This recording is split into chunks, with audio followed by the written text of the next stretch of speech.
Boca Raton, Florida, as Susan Marciano was walking her dog Nalu near a lake at Bert Aronson Park west of Boca Raton, she paused to take off its leash. It was about 6:30 p.m. on August 24 when the Golden Retriever mix ran out until it was chest-deep in the water. Marciano used a stick to play fetch with Nalu and then went up to the edge of the lake to get her feet wet. From where the 74-year-old woman stood, the lake was clear and shallow. All it took was one look to the right to spot a dark shadow. As Marciano crept closer to the water, she was struck with horror. The dark shadow was an alligator that measured 6 feet or longer. "My heart dropped," she said. Then the alligator gripped Nalu in its massive jaws. Alligator attack. Authorities capture, kill animal suspected of attacking 71-year-old man in Ida floodwaters. "I wasn't thinking," Marciano said. "I did the only thing I could do. I came down on the alligator with all my weight." When the alligator released Nalu, Marciano figured she had spooked it. Then the alligator turned and sunk its teeth into her hand. "Providence must have been with me," she said. "It was all one big blur. I was in such shock.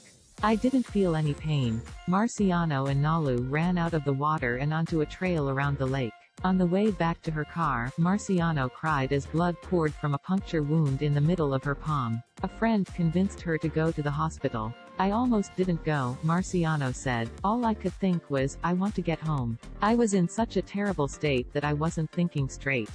When I called her, she told me, you have to do something. You need a tetanus shot and you need the injury looked at." That snapped me back to reality. She was taken to a local urgent care center, where she received 5 stitches after her hand was soaked in a tub of iodine. When Marciano returned home, she took Nalu to an animal emergency clinic. Story continues. Nalu, who had puncture wounds in her stomach and thigh, went into surgery for 2 hours. The dog received stitches after its wounds were drained. "I had this feeling that she was going to survive," Marciano said. "If she survived that, she can survive the surgery." After the attack, Nalu was quieter and more tired than usual. The dog went on short walks around its neighborhood but often stopped.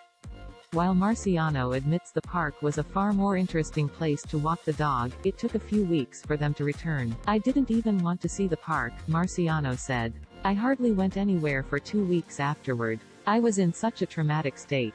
Every couple of hours, I was breaking into tears for no apparent reason. I was still seeing the shadow with 2 eyes looking up from out of the water."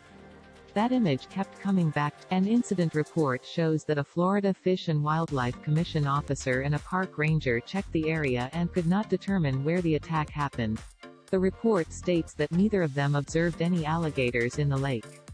An FWC spokesman said the agency's statewide nuisance alligator program has reached out to Palm Beach County Parks and Recreation Department to inform them that the FWC received a report of a possible bite incident at the park. The spokesman added that the goal of the program is to proactively address alligator threats in developed areas, while conserving alligators in areas where they naturally occur. The program uses contracted nuisance alligator trappers throughout the state to remove alligators believed to pose a threat to people, pets or property. Follow Victoria Villanueva Marquez on Twitter, @VictoriaVMark. This article originally appeared on Palm Beach Post. Florida alligator attack, 74-year-old woman fends off gator, saves dog.